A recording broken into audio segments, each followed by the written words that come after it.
Good evening and welcome. I'm Beverly Sills, and tonight I want to invite you to something a little different. Now, it's live, it's from Lincoln Center, but it's Shakespeare from the Vivian Beaumont Theater. Tonight's performance needs no further introduction because, as we all know, the play's the thing. Tonight we are finally going to answer the old question, which comes first, the words or the music? As an opera singer myself, the words, "If music be the food of love, play on," are literally music to my ears. Well, those are the first words we'll hear from the stage tonight, and it almost makes me wish I were a talker instead of a singer. But as you can tell, I'm making up for lost time. We will hear some wonderful music tonight, but Shakespeare's words are front and center. And this is Lincoln Center, which draws the most talented, creative people in the world. Director Nicholas Hytner is one of those people. He is a much sought-after director of plays and films, and we'll hear from him at Intermission. But right now, it's time to brush up your Shakespeare on Live from Lincoln Center.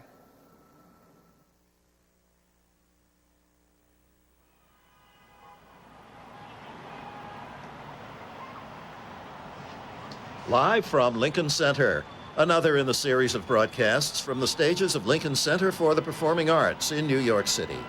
This is Martin Bookspan. Tonight, we're proud to present the Lincoln Center Theater and Lincoln Center Festival 98 production of William Shakespeare's Twelfth Night. This production is directed by Nicholas Hytner and comes to you live from the stage of the Vivian Beaumont Theater at Lincoln Center.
If music be the food of love, play on.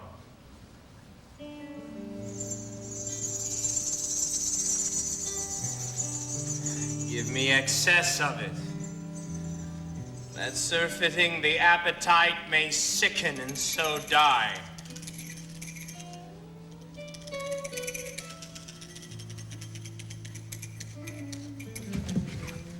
That strain again.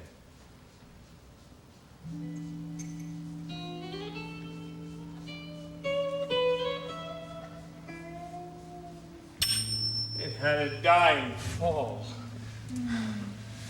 Oh, it came o'er my ear like the sweet sound that breathes upon a bank of violets, stealing and giving odor.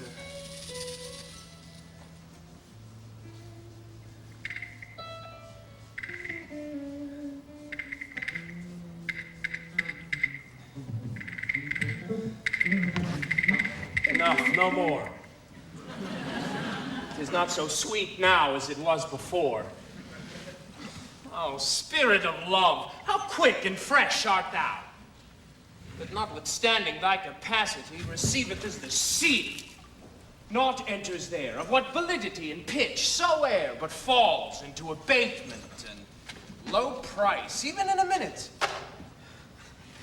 So full of shapes is fancy, that it alone is high fantastical. Will you go hunt, my lord?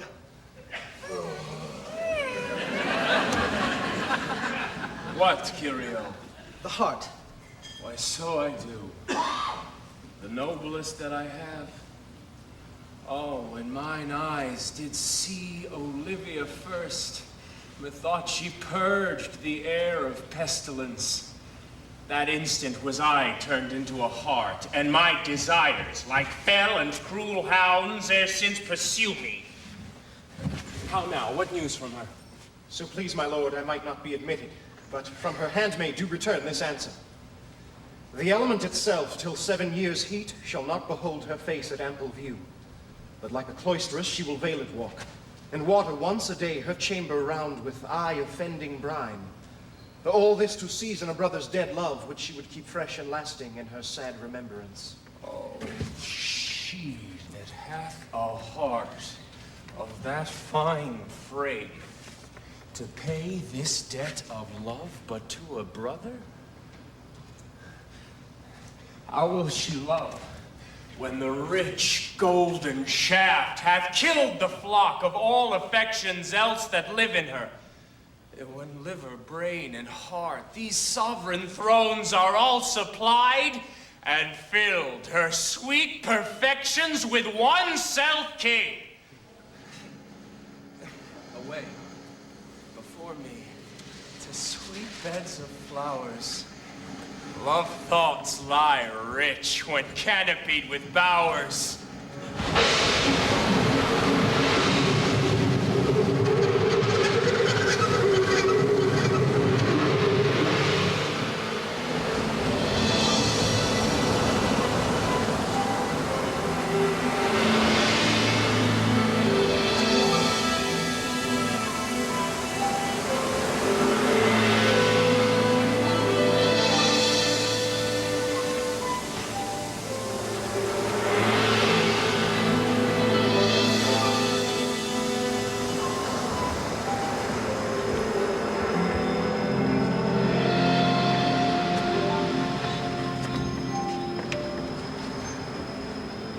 What country, friends, is this? This is Illyria, lady. And what should I do in Illyria? My brother, he is in Elysium.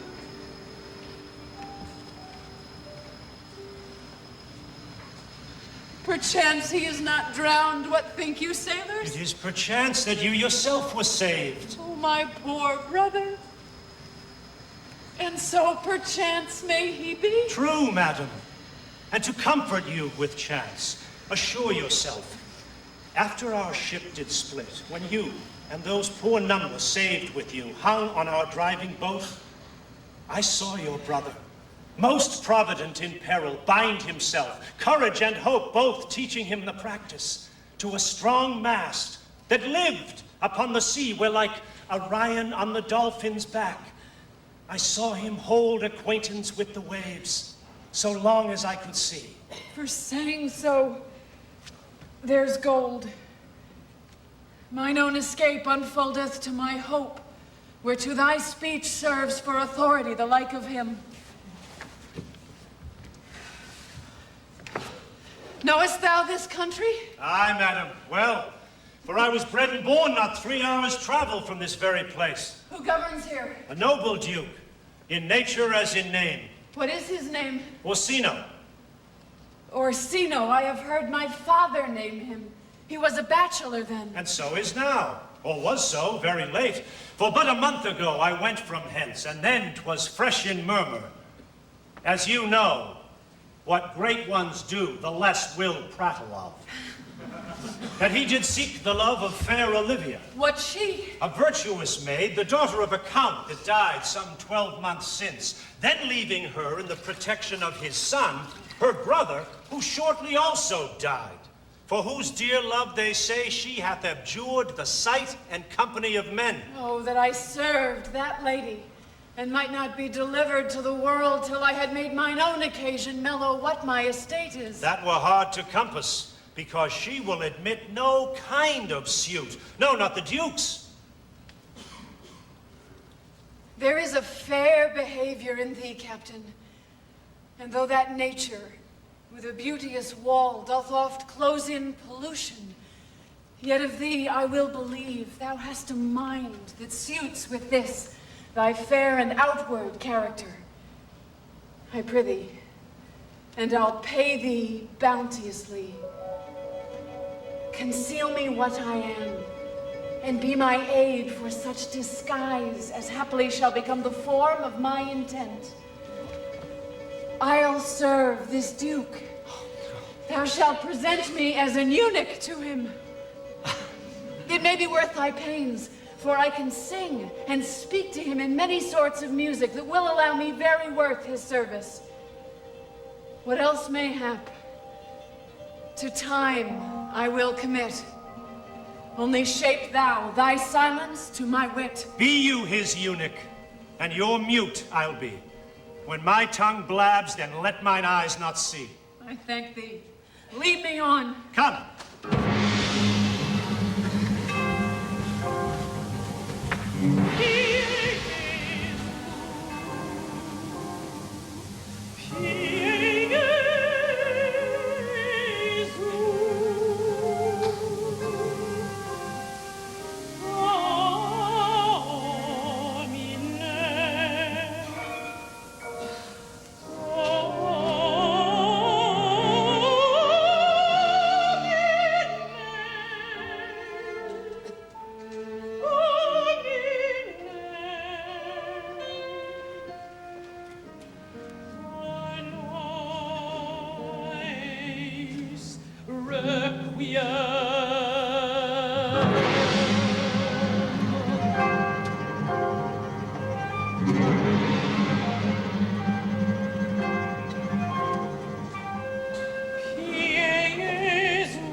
What a plague means my niece to take the death of her brother thus? I am sure Care's an enemy to life. My troth, Sir Toby. You must come in earlier nights. Your cousin, my lady, takes great exceptions to your ill hours. Why, let her accept before accepted. Aye? But you must confine yourself within the modest limits of order. Confine? I'll confine myself no finer than I am. These clothes are good enough to drink in. So be these boots, too, and if they be not, let them hang themselves in their own straps. That quaffing and drinking will undo you. I heard my lady talk of it yesterday, and of a foolish knight that you brought in one night here to be her wooer. Who, Sir Andrew Ague-Cheek? Aye, he? He's as stout a man as any in Illyria. What's that to the purpose? Why, he has 3,000 ducats a year. Aye, but he'll have but a year in all these ducats. He's a very fool and a prodigal. Fie that you say so. He plays with the vile gamboys and speaks 3 or 4 languages, word for word, without book, and hath all the good gifts of nature. He hath indeed all most natural. For besides that he's a fool, he's a great quarreler. And but that he hath the gift of a coward to allay the gusty hath in quarreling. 'Tis thought among the prudent he would quickly have the gift of a grave. By this hand, they are scoundrels and subtractors that say so of him. Who are they? They that add, moreover, he's drunk nightly in your company. With drinking healths to my niece. Oh. I'll drink to her as long as there is a passage in my throat. And drink in Illyria. Sir Toby Belch! What, when speak of the devil, here comes Sir Andrew, aged face. Oh no, Sir Toby Belch! Sweet Sir Andrew. Bless you, fair shrew. And you too, sir. Accost, Sir Andrew, accost. What's that? My niece's chambermaid. Good Mistress Accost. I desire better acquaintance. My name is Mary, sir. Good Mistress Mary Accost. You mistake, desire... knights. What? Accost is front her, board her, woo her, assail her. By my troth, is that the meaning of accost? Fare you well, gentlemen. And thou let her part so, Sir Andrew, would thou mightst never draw sword again. Well, if you part so, mistress, I might never draw sword again. Fair lady, you think you are fools in hand? Now, sir, I have not you by the hand. Marry, but you shall have. Here's my hand. You are dry, sir. Well, I think so. I'm not such an ass, but I can keep my hand dry. What's your metaphor? Why, a dry wit, sir. No. What's your jest, sweetheart? Nay, think not on it, sir. More of your conversation would infect my brain.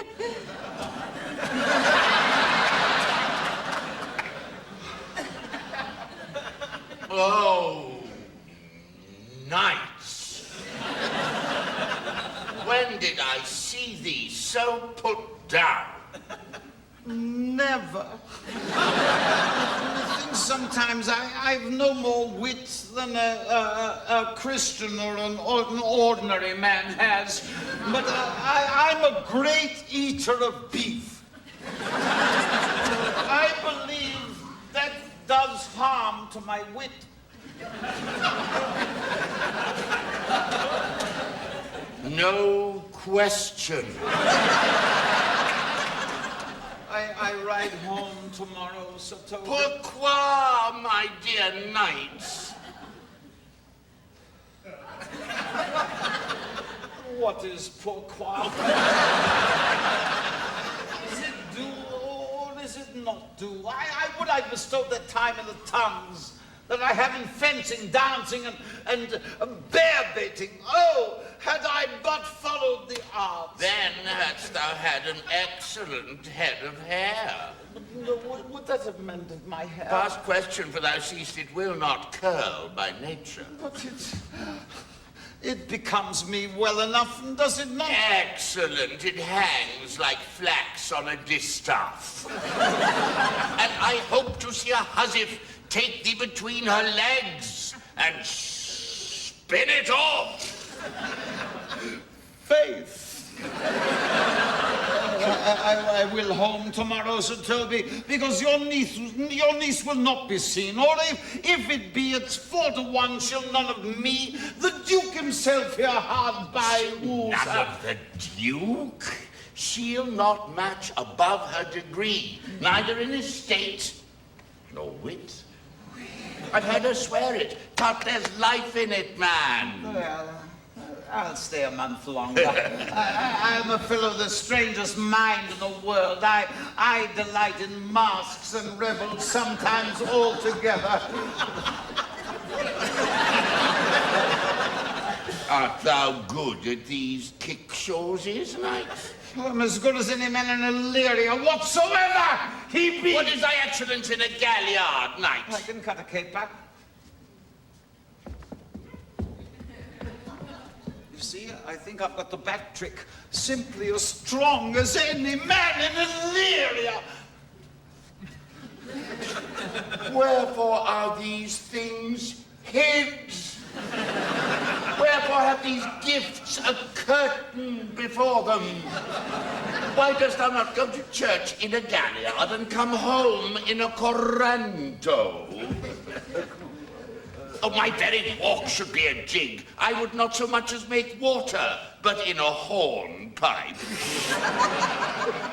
What dost thou mean? Is it a world to hide virtues in? Shall we set about some revels? Let me see the caper. What shall we do else? Higher! Higher! Higher!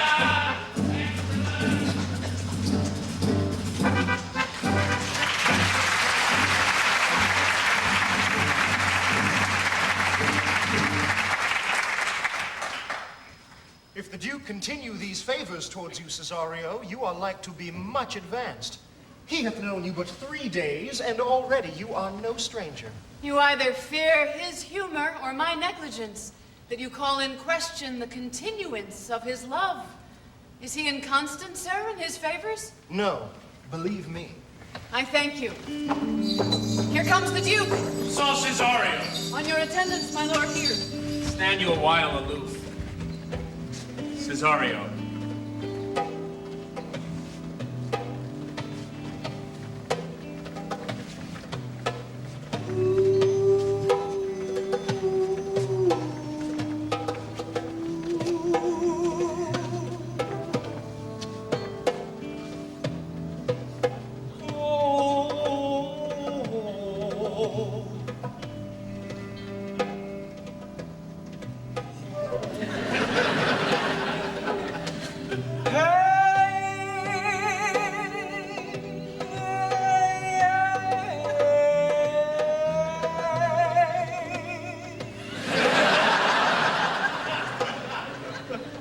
Cesario, thou knowst no less but all. I have unclasped to thee the book even of my secret soul. Therefore, good youth, address thy gate unto her. Be not denied access.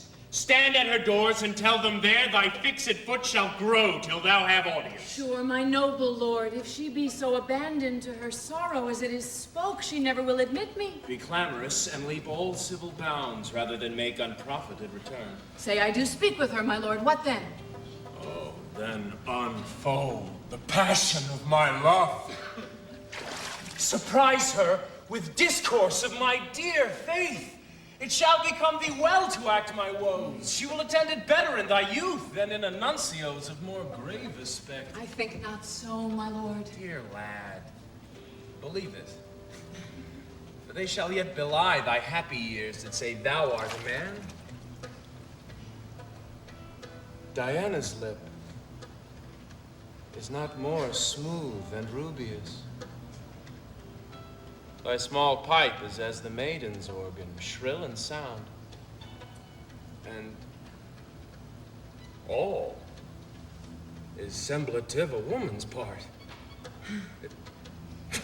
I know thy constellation is right apt for this affair. Some 4 or 5 attend him. All, if you will. For I myself am best when least in company. Prosper well in this. And thou shalt live as freely as thy lord, to call his fortunes thine. I'll do my best to woo your lady. Yet a barful strife, whoe'er I woo, myself would be his wife.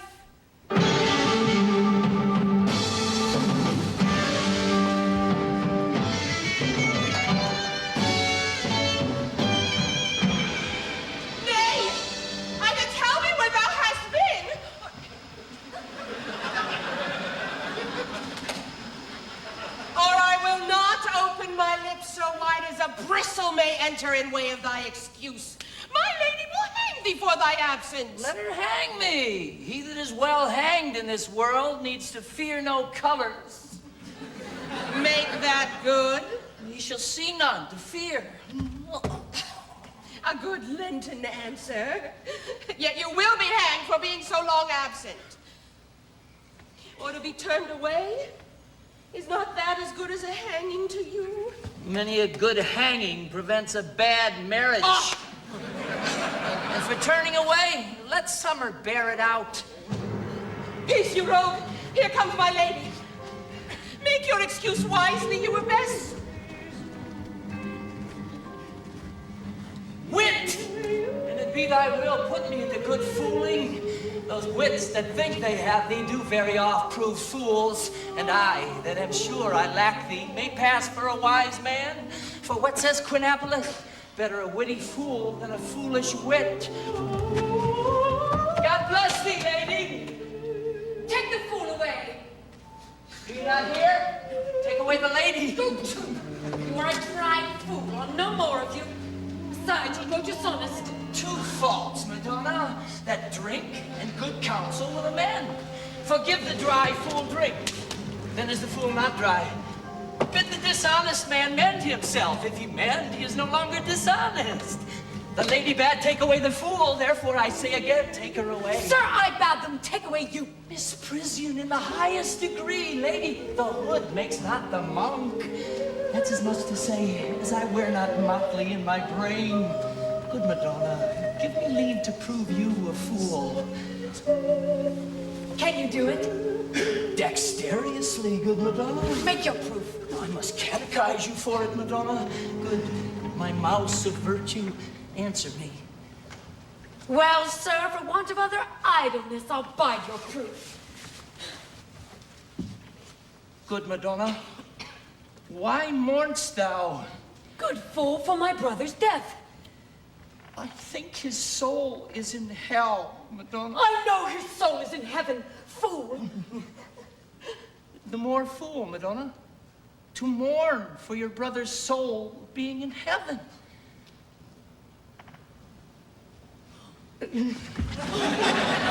Take away the fool, ladies. What think you of this fool, Malvolio? Doth he not mend? Yes. And shall do till the pangs of death shake him. Infirmity that decays the wise doth ever make the better fool. God send you, sir, a speedy infirmity. For the better increasing your folly. Sir Toby will be sworn that I am no fox, but he will not pass his word for 2pence that you are no fool. Oh, how say you to that, Malvolio? I marvel your ladyship takes delight in such a barren rascal. I saw him put down the other day by an ordinary fool that has no more brain than a stone. Look you now, he's out of his guard already. Unless you laugh and minister occasion to him, he is gagged.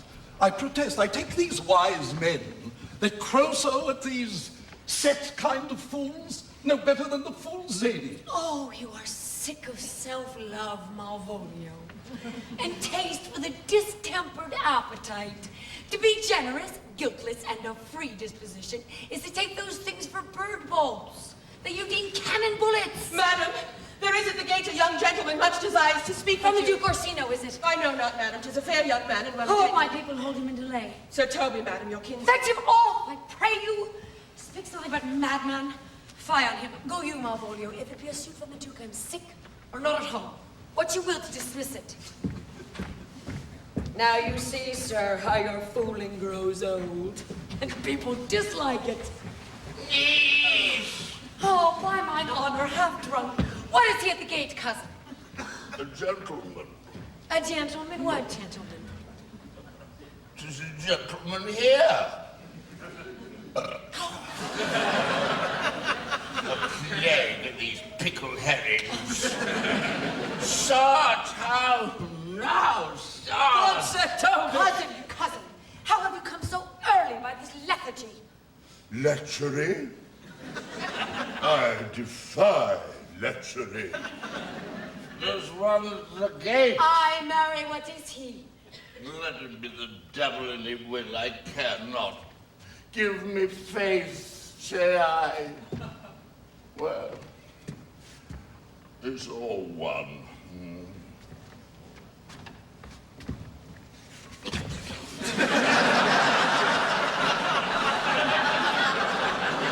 What's a drunken man like? A drunken man, like a drowned man, a fool, and a madman. One draft too many makes him a fool.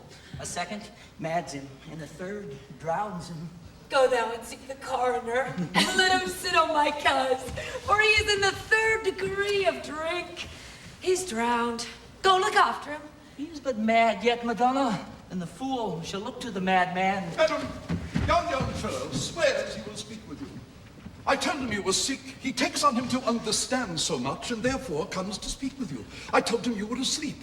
He seems to have a foreknowledge of that, too, and therefore comes to speak with you. What is to be said to him, lady? He's fortified against any denial. Tell him he shall not speak with me. Has been told so, and he says he'll stand at your door like a sheriff's post and be the supporter to a bench. But he'll speak with you. What kind of man is he? Why, of mankind. What manner of man? A very ill manner. He'll speak with you, will you or no? Of what personage and years is he? Not yet old enough for a man, nor young enough for a boy. As a splashing before 'tis a peas cod, or a codling when 'tis almost an apple. 'Tis with him in standing water, between boy and man. He's very well favored, and he speaks very shrewishly. One would think his mother's milk was scarce out of him. Let him approach. Call him my gentlewoman. Gentlewoman, my lady calls. Bring me my veil. Come, throw it over my face. We will once more hear Orsino's embassy.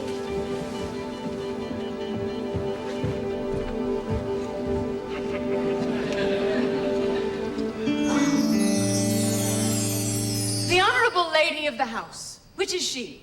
Speak to me. I shall answer for her. Your will? Most radiant, exquisite and unmatchable beauty. I pray you tell me if this be the lady of the house, for I never saw her. I would be loath to cast away my speech, for besides that it is excellently well penned, I have taken great pains to learn it. Whence came you, sir? I can say little more than I have studied, and that question's out of my part. Good gentle one, give me modest assurance, if you be the lady of the house, that I may proceed in my speech. Are you an actor? No, my profound heart, and yet by the very fangs of malice I swear I am not that I play. Are you the lady of the house? If I do not usurp myself, I am. Most certain, if you are she, you do usurp yourself. For what is yours to bestow is not yours to reserve. But this is from my commission. I will on with my speech in your praise and then show you the heart of my message. Come to what is important in it. I forgive you the praise. Alas, I took great pains to study it. 'Tis poetical. It is the more like to be feigned. I pray you keep it in. I heard you were saucy at my gates, and allowed your approach rather to wonder at you than to hear you. If you be mad, be gone. If you have reason, be brief.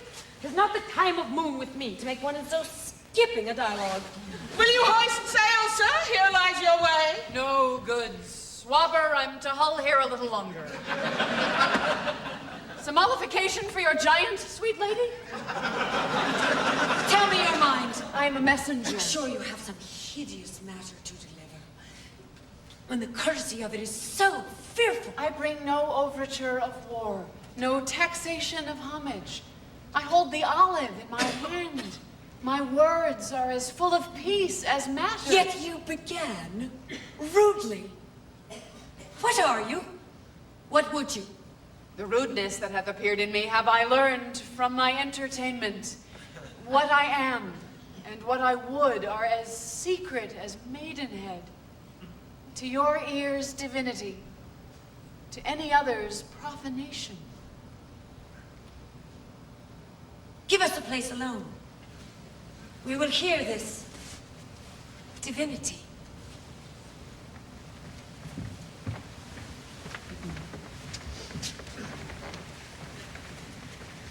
Now, sir, what is your text? Most sweet lady. A comfortable doctrine, and much may be said of it. Where lies your text?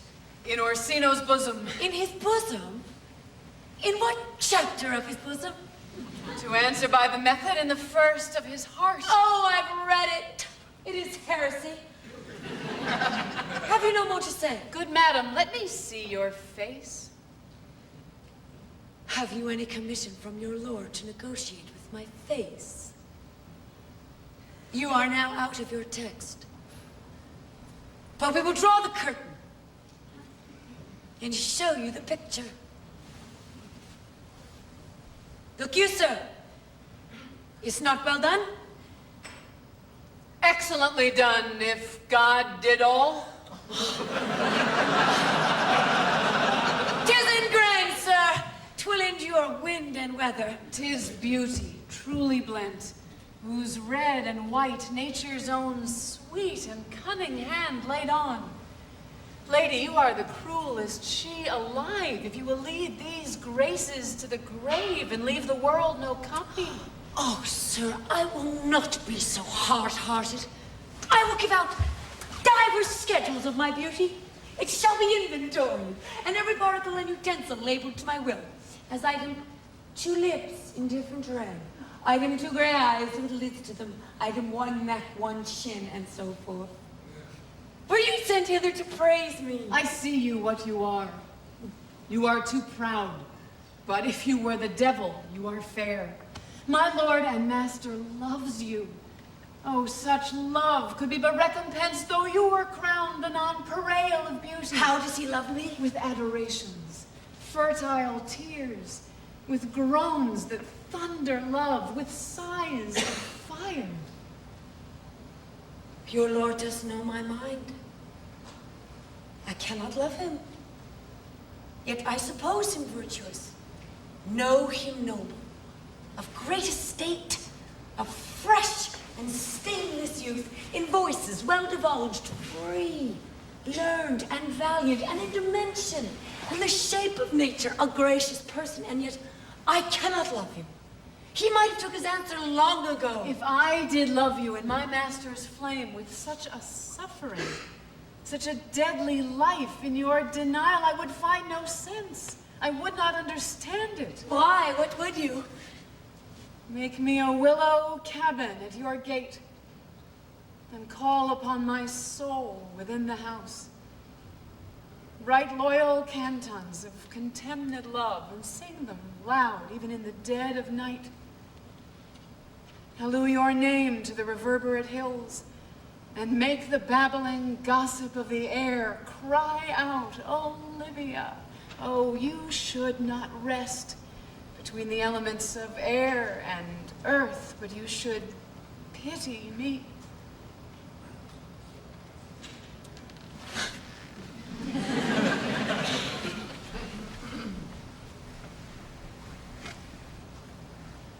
You might do much. What is your parentage? Above my fortunes, yet my state is well. I am a gentleman. It is your lord. I cannot love him. Let him send no more. Unless perchance you come to me again to tell me how he takes it. Fare you well. I thank you for your pains. Bend this for me. I am no feed post, lady. Keep your purse. My master, not myself, lacks recompense. Love make his heart of flint that you shall love, and let your fervor, like my master's be, placed in contempt. Farewell, fair cruelty.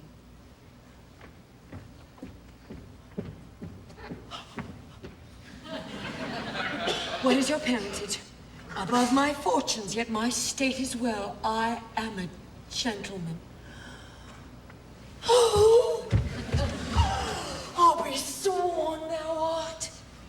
Thy tongue, thy face, thy limbs, actions, and spirit do give thee fivefold blaze. Not the rest. Stop. Oh, that the master were the man. How now? Even so quickly may one catch the plague. Methinks I feel this youth's perfections with an invisible and subtle stealth to creep in at mine eyes. Well, let it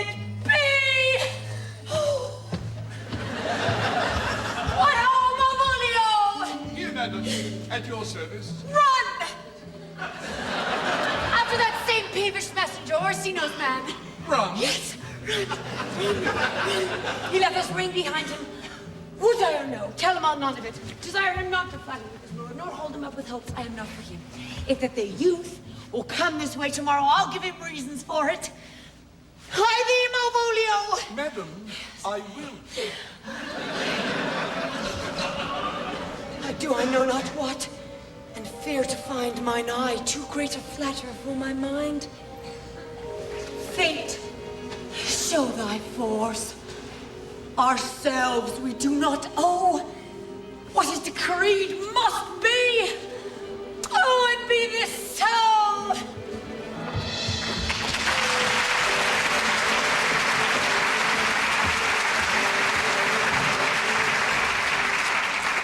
Will you stay no longer? Nor will you not that I go with you? By your patience, no. My stars shine darkly over me. The malignancy of my fate might perhaps distemper yours. Therefore, I shall crave of you your leave, that I may bear my evils alone. It were a bad recompense for your love to lay any of them on you. Let me yet know of you whither you are bound. No! Sooth, sir. My determinate voyage is mere extravagancy. But I perceive in you so excellent a touch of modesty that you will not extort from me what I'm willing to keep in. Therefore it charges me in manners the rather to express myself. You must know of me then, Antonio, my name is Sebastian, which I called Rodrigo. My father was that Sebastian of Messaline. Sebastian? I know you've heard of.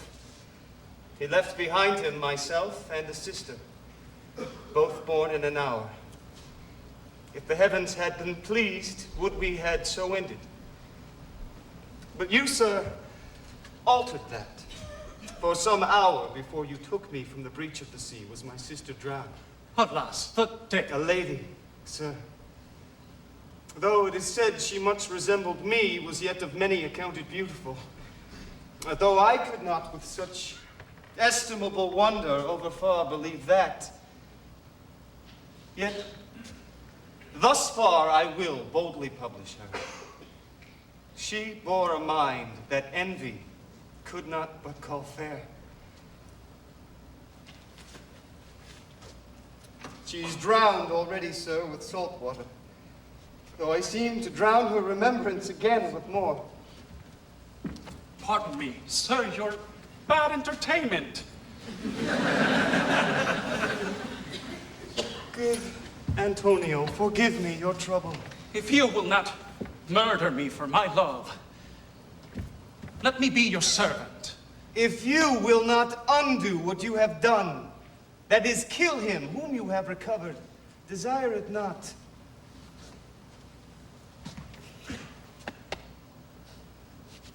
Fare ye well at once.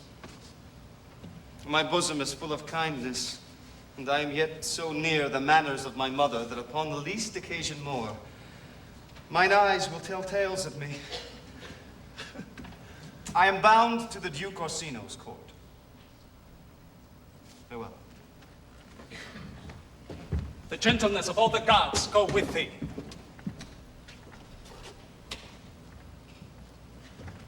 I have many enemies in Orsino's court, else would I very shortly see thee there. But come what may, I do adore thee so that danger shall seem sport, and I will go. Sir.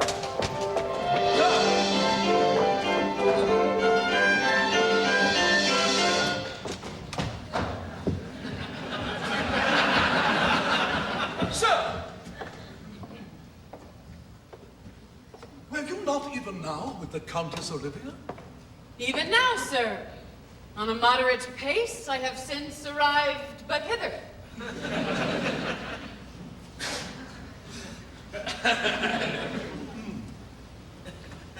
She returns this ring to you. You might have saved me my pains to have taken it away yourself.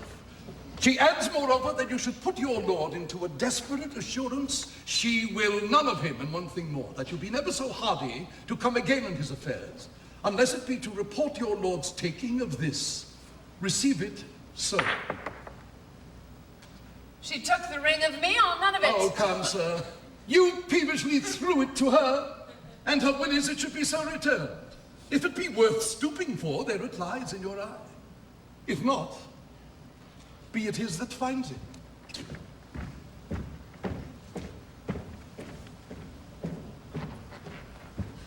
I left no ring with her. What means this lady? Fortune forbid my outside have not charmed her. She made good view of me. Indeed, so much that sure methought her eyes had lost her tongue, for she did speak in starts distractedly. She loves me, sure. The cunning of her passion invites me in this churlish messenger. None of my lord's ring. Why, he sent her none. I am the man. If it be so as 'tis, poor lady, she were better love a dream. No disguise, I see thou art a wickedness, wherein the pregnant enemy does much.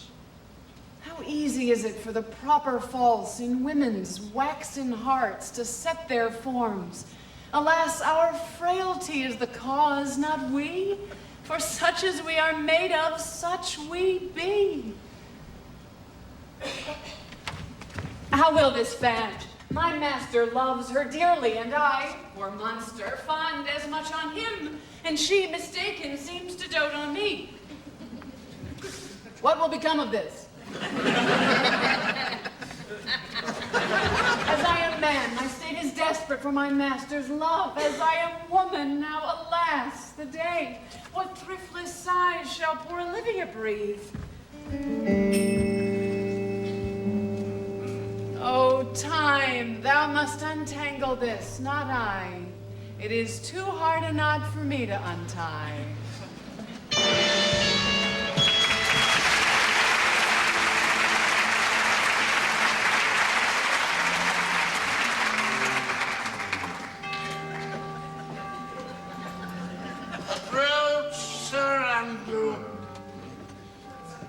Not to be abed after midnight, it should be up betimes, and diliculo sergeredanos. No, by my troth, I know not. What I know is to be up late, is to be up late. A false conclusion. I hate it as an unfilled can. To be up after midnight and to go to bed then is early. So that to go to bed after midnight is to go to bed betimes. Does not our life consist of the 4 elements? Oh, well, so they say, but I think it rather consists of eating and drinking. Thou art a scholar. Let us therefore eat and drink. Marian, I say, a stoup of wine. Oh, here comes the fool of faith. How now, my heart? Welcome, ass. Now, let's have a catch. By my troth, the fool has an excellent voice. I'd rather than 40 shillings I had such a leg for dancing. Sooth, thou wast very, very gracious fooling last night when thou spokest of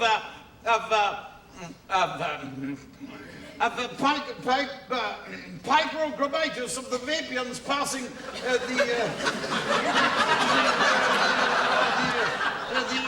equinox.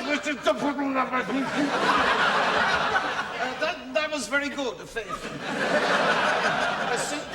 I sent thee 6pence for thy sweetheart. Hadst it? I did in petticoat thy gratillity. For Malvolio's nose is no whipstock. My lady has a white hand.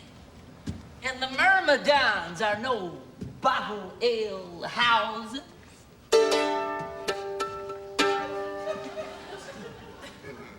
Oh, excellent good wine. This is the best fooling when all is done. Now a song, come on. Here is your sixpence for thee. Let's have a song. Yes, here's a sixpence of me, too. One might give Would you have a love song?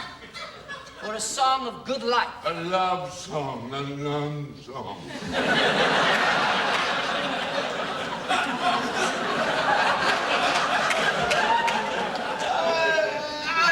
I care not for good life.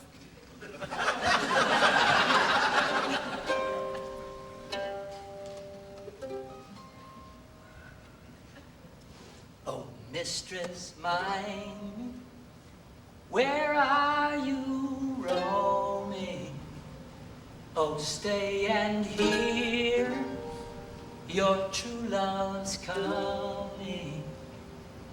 Oh, mistress mine, where are you roaming? Oh, stay and hear your true love's coming. That can sing both high and low. Trip no further, pretty sweeting. Journeys end in lovers' meeting. Every wise man's son doth know. Every wise man's son doth know. Excellent. Good. Good. Oh, what is love? 'Tis not hereafter. Present mirth and present laughter. What is love? 'Tis not hereafter. Present mirth and present laughter. What's to come is still unsure. In delay there lies no plenty. Then come kiss me sweet and 20. Youth's a stuff will not endure. Youth's a stuff will not endure.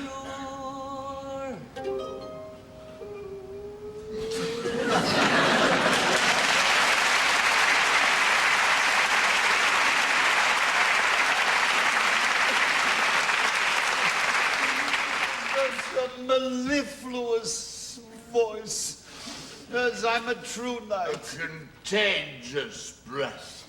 Very sweet. And contagious. To hear by the nose, it is dulcet in contagion.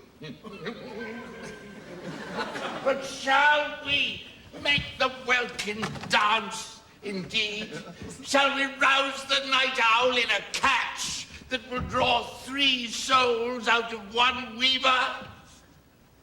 Shall we do that? If you love me, let's do it. I'm a dog to catch. I am a lady, sir, and some dogs will catch well. Most certain. Let our catch be thou knave. Hold thy peace, thou knave knight. I shall be constrained in to call thee knave knight. Isn't it not the first time I've constrained one to call me knave? Begin, for it begins, hold thy peace. I shall never begin if I hold my peace.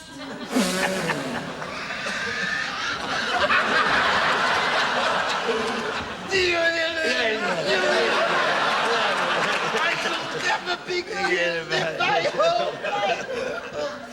That's good. Begin, fool. Hold thy peace, I pray thee, hold thy peace. Thou knave, thou knave. Pray thee, hold thy peace, thou knave. Hold thy peace, I pray thee, hold thy peace. Thou knave, thou knave. Hold thy peace, thou knave. Hold thy peace.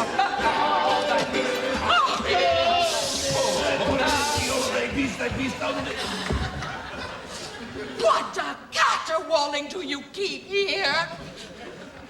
If my lady have not called up her steward Malvolio and bid him turn you out of doors, never trust me. My lady's a Cathayan. We are politicians.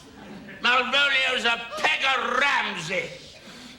And 3 merry men we.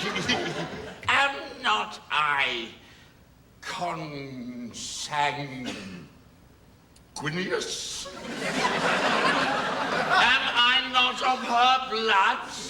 Tilly Valley. Lady, there dwelt a man in Babylon. Lady. Surely the knight's an admirable fool. He does well enough if he be so disposed, and so do I too. He does it with a bit of grace, but I do it more naturally. Ladies, I bring you ladies. What are you?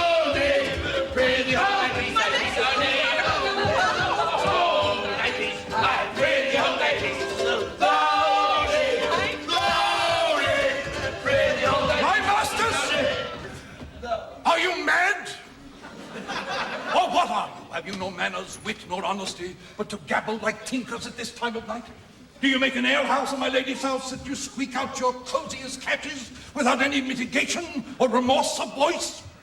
Is there no respect of persons, place, nor time in you? We did keep time, sir.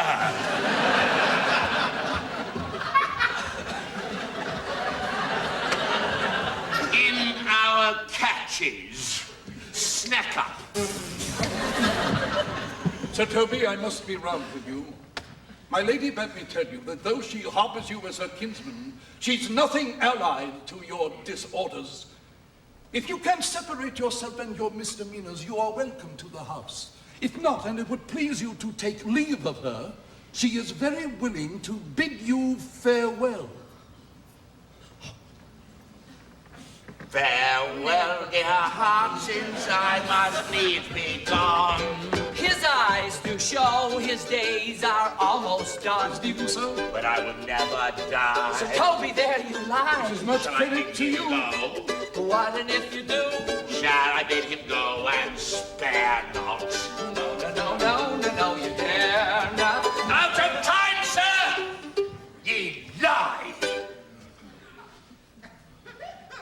Art any more than a steward? Dost thou think because thou art virtuous, there shall be no more cakes and ale? Go, sir. Rub your chain with crumbs. Maria, a stoup of wine.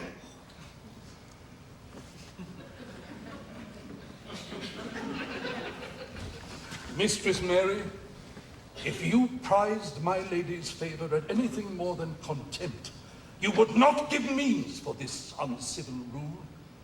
She shall know of it by this hand.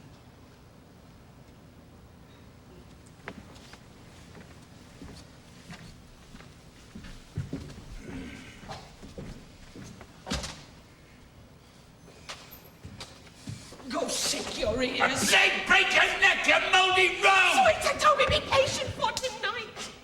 Since the youth of the Dukes was today with my lady, she is much out of quiet. For Monsieur Malvolio, let me alone with him. If I do not gull him into a nayword and make him a common recreation, do not think I have wit enough to lie straight in my bed. I know I can do it. Possess us.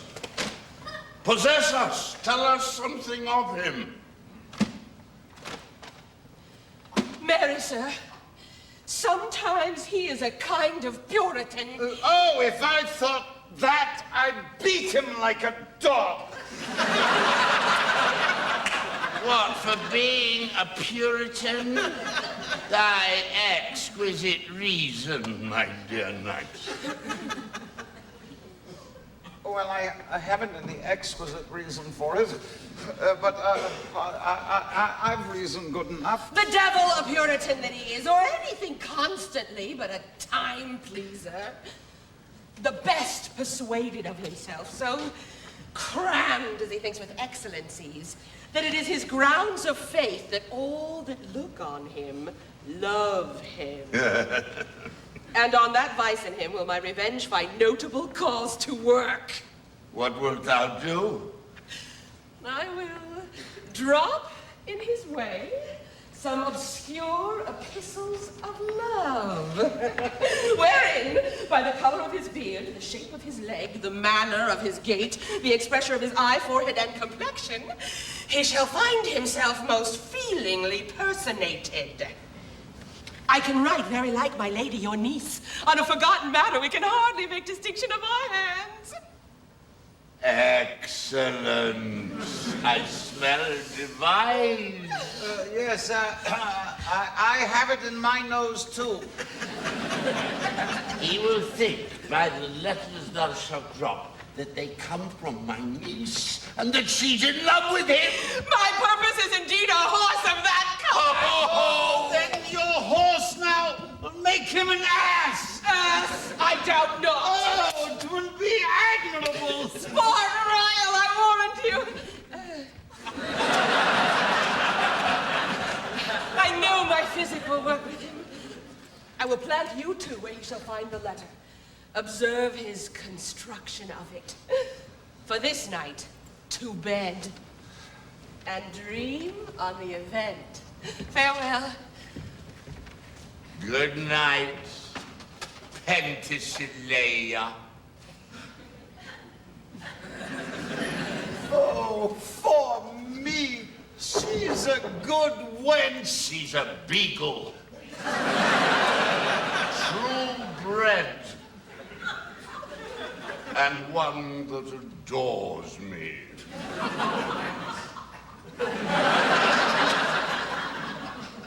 What of that? I was adored once. Let's to bed. Thou hadst need send for more money. If I cannot recover your niece, I'm a foul way out. Send for money, knight. If thou hast her not in the end, call me cut. If I do not, never trust me. Take that how you will. Come, come. I'll go burn some sack. Oh. It is too late to go to bed now. Come, night. Give me some music!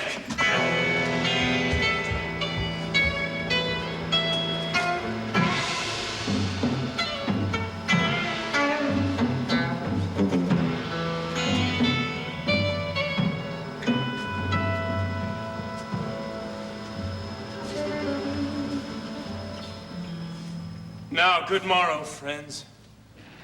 Now, good Cesario. But that piece of song, that old and antique song we heard last night, I thought it did relieve my passion much. More than light airs and recollected terms of these most brisk and giddy pace at times. Come, but one verse. He is not here, so please your lordship, that should sing it. Who was it? Feste, the jester, my lord. A fool that the Lady Olivia's father took much delight in. He is about the house. Seek him out and play the tune the while.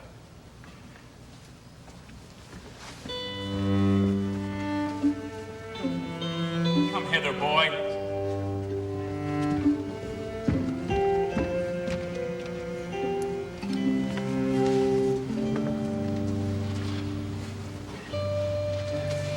If ever thou shalt love, in the sweet pangs of it, remember me.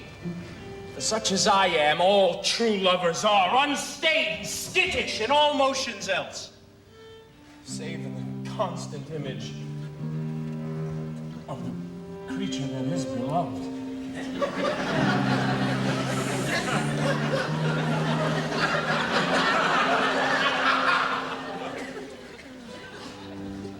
How does I like this tune? gives a very echo to the seat where love is throned. Thou dost speak masterly.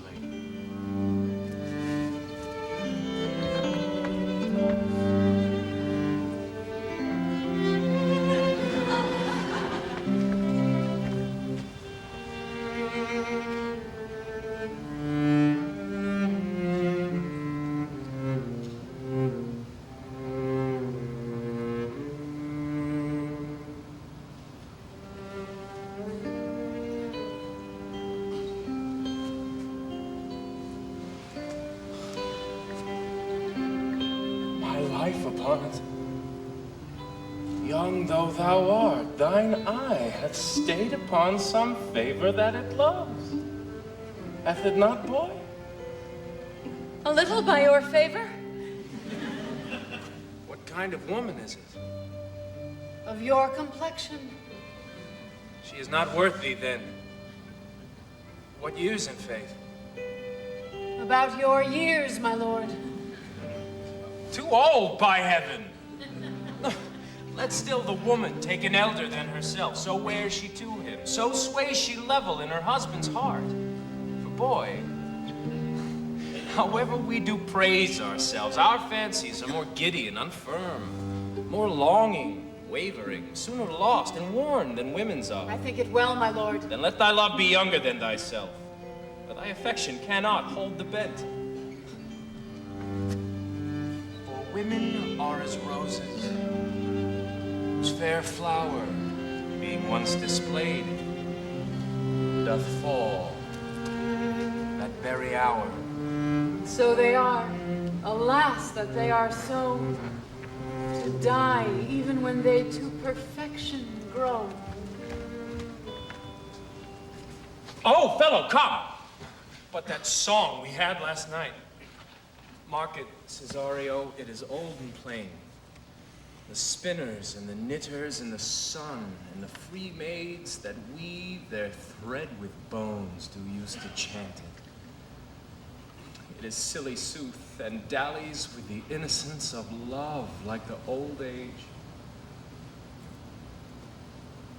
Are you ready, sir? Aye, prithee, sing. Come away, death, and in sad cypress let me be laid. Fly away, breath, I am slain by a fair, cruel maid. My shroud of white stuck all with you, oh, prepare it. My part of death, no one so true did share it. Not a flower sweet, on my black coffin let there be strown. Not a friend, greet my poor corpse where my bones shall be thrown. 1,000 sighs to save. Lay me away, sad true lover, never find my grave to weep there.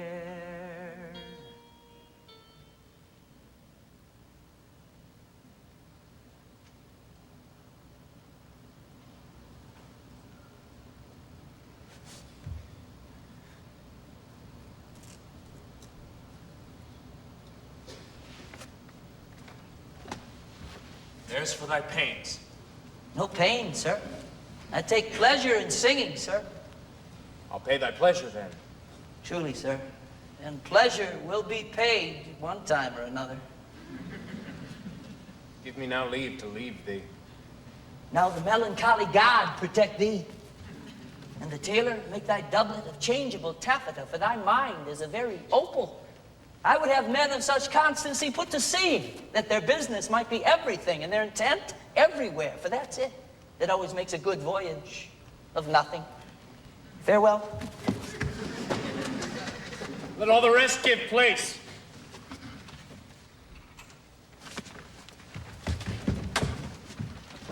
more, Cesario. Get thee beyond same sovereign cruelty.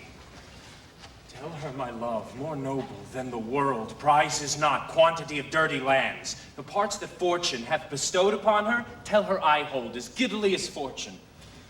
But 'tis that miracle and queen of gems that nature pranks her in, attracts my soul. But if she cannot love you, sir... I cannot be so answered. Sooth, but you must. Say that some lady, as perhaps there is, hath for your love as great a pang of heart as you have for Olivia. You cannot love her. You tell her so, must she not then be answered? There is no woman's sides can bide the beating of so strong a passion as love doth give my heart. No woman's heart so big to hold so much. They lack retention. Alas, their love may be called appetite, no motion of the liver, but the palate that suffers surfeit, cloyment, and revolt. But mine is all as hungry as the sea, and can digest as much. Make no compare between that love a woman can bear me and that I owe Olivia. Aye, but I know. What dost thou know? Too well what love women to men may owe. In faith, they are as true of heart as we. My father had a daughter, loved a man. As it might be, perhaps, were I a woman, I should your lordship. And what's her history? A blank, my lord. She never told her love, but let concealment, like a worm in the bud, feed on her damask cheek. She pined in thought, and with a green and yellow melancholy, she sat like Patience on a monument, smiling at grief. Was not this love, indeed? We men may say more, swear more, but indeed our shows are more than will, for still we prove much in our vows, but little in our love. But died thy sister of her love, my boy? I am all the daughters of my father's house.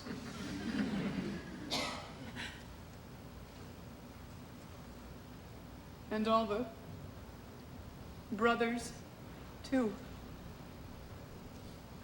And yet I know not. Sir, shall I to this lady?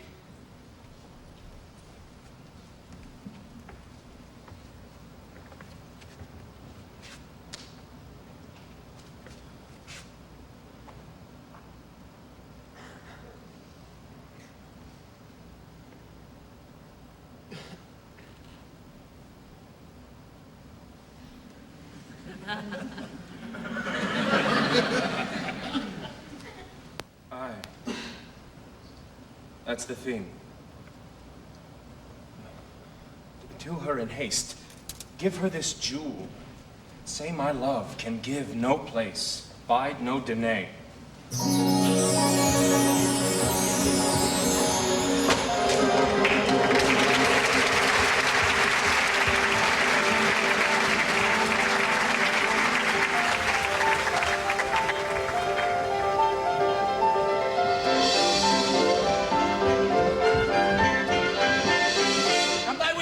Fabian. Nay, I'll come.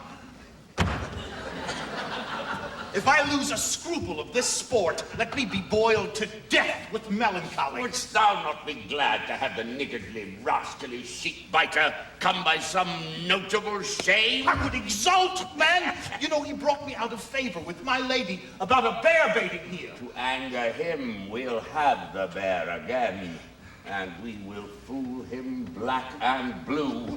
Shall we not, Sir Andrew? We do not. It's pity on our lives. Here comes the little villain. How now, my metal of India? Get ye all three into the box tree. Malvolio is coming down this walk. He has been yonder in the sun practicing behavior to his own shadow this half hour. Observe him for the love of mockery, for I know this letter will make a contemplative idiot of him. Close in the name of jesting. Lie thou there, for here comes the trout that must be caught with tickling.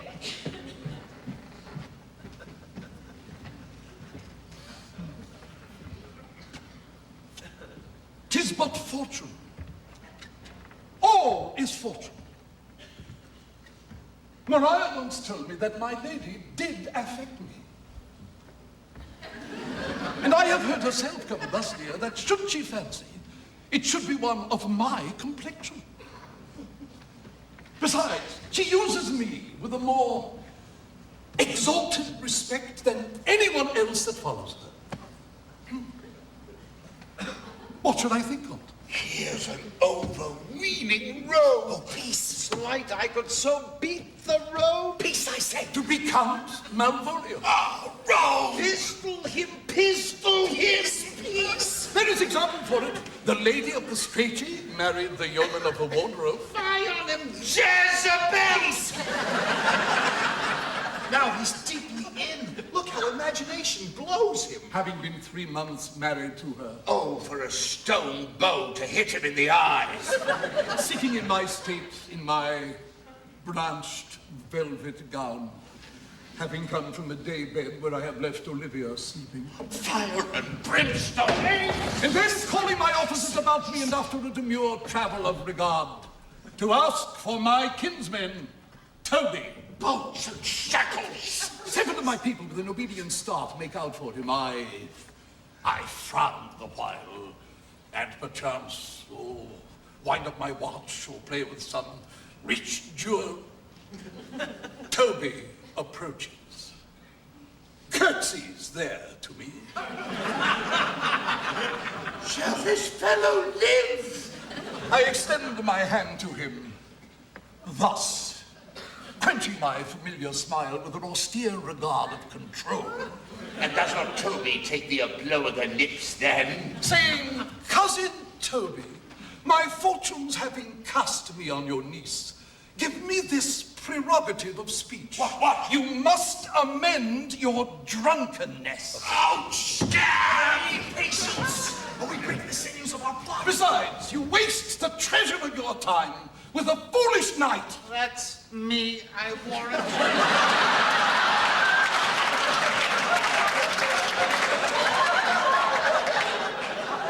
One Sir Andrew. I knew 'twas I.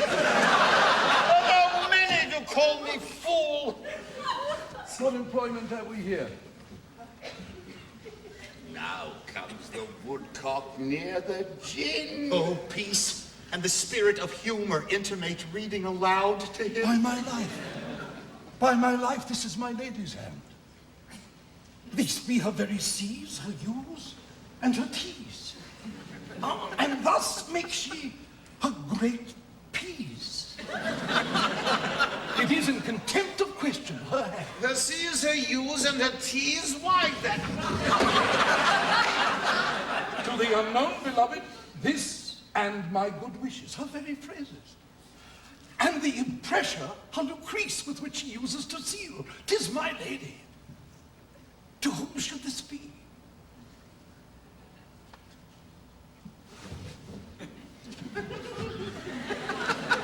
Wax, by your leave. Jove knows I love, but who? Lips do not move, no man must know. No man must know. What follows? No man must know. Oh, if this should be thee, Malvolio. Marry, hang thee, Brock. I may command where I adore, but silence like a lucrece knife with bloodless stroke my heart doth gore. M-O-A-I doth sway my life. A fustian riddle. Excellent wench, say I. M-O-A-I doth sway my life. Nay, but first, let me see. What dish of poison has she dressed him? I may command where I adore. Why, she may command me. I serve her. She is my lady. Well, this is evident to any formal capacity. There is no obstruction in this. In the end, what should that alphabetical position portend? Oh, if I could make that resemble something in me. M-O-A-I. Moy. No.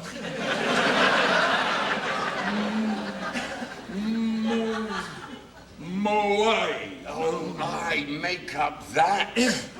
M. Why, that begins my name. Malvolio, Oh, but then there is no consistency in the sequel. A should follow, but O does, and then I comes behind. Aye, and you had in the eye behind you. You might see more detraction at your heels than fortune before you. Oh, A-I. This simulation is not as the former in it. To crush this a little, it would bow to me, for every one of these letters are in my name. Oh, soft, here follows prose. If this fall into thy hand, consider. In my stars I am above thee, but be not afraid of greatness. Some are born great, some achieve greatness, and some have greatness thrust upon them. Thy fates open their hands, let thy blood and spirit embrace them. Be opposite to the kinsmen, surly with servants. Let thy tongue tang arguments of state. Put thyself into the trick of singularity. She thus advises thee that sighs for thee. Remember who commended thy yellow stockings, and wished to see thee ever cross-gartered? I say, remember. Go to, thou art made if thou desirest to be so. If not, let me see thee a steward still. The fellow of servants are not worthy to touch fortune's fingers. Farewell, she that would alter services with thee. The fortunate, unhappy, daylight and champagne discovers not more. This is open. I will be proud. I will baffle Sir Toby. I will wash off gross acquaintance. I will be point device, the very man for every reason excites to this, that my lady loves me. I thank my stars. I am happy.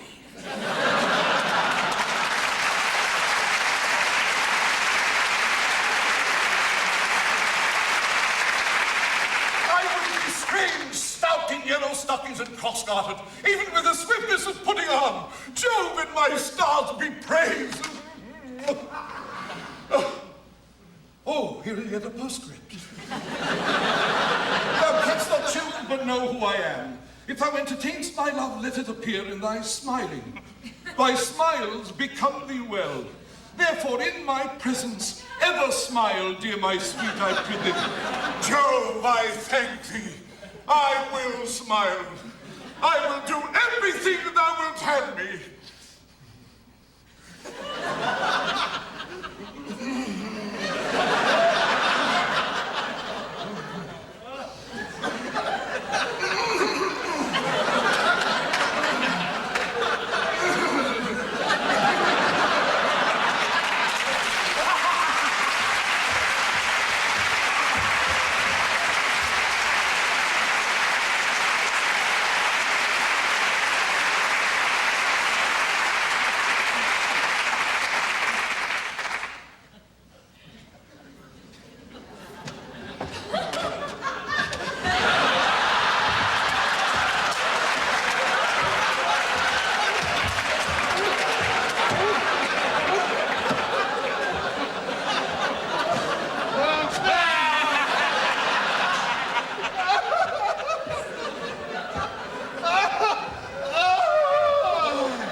My part of this sport for a pension of thousands to be paid from the Sophie. I could marry this wench for this device. So could I too. And ask no other dowry with her but such another chair. Yes, nor I either. Here comes my noble gull catcher. Wilt thou set thy foot upon my neck? All mine either. Shall I play my freedom at dice and become thy bond slave?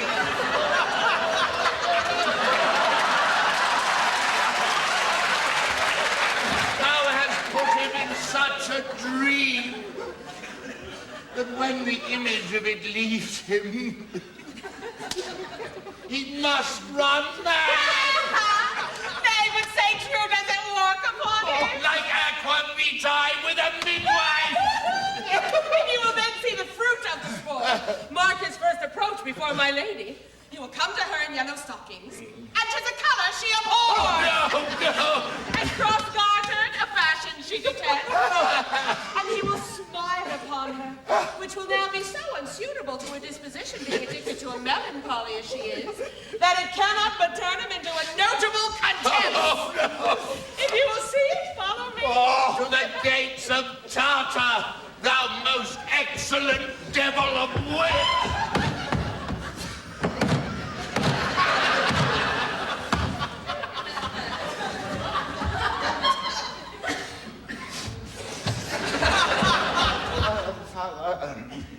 I'll just make one.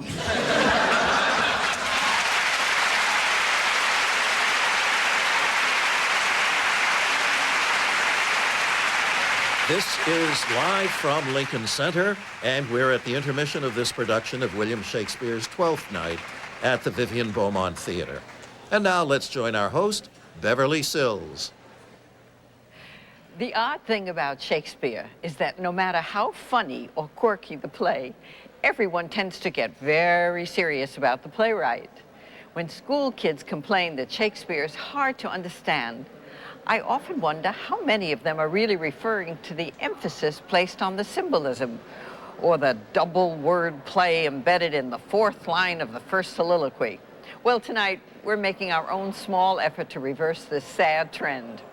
Recently, live from Lincoln Center's producer, John Gubberman, had a chance to sit down and talk with director Nicholas Hytner. You're about to experience the rare pleasure of hearing a director talk about a smart, funny, and completely understandable play in a manner that is smart, funny, and completely understandable.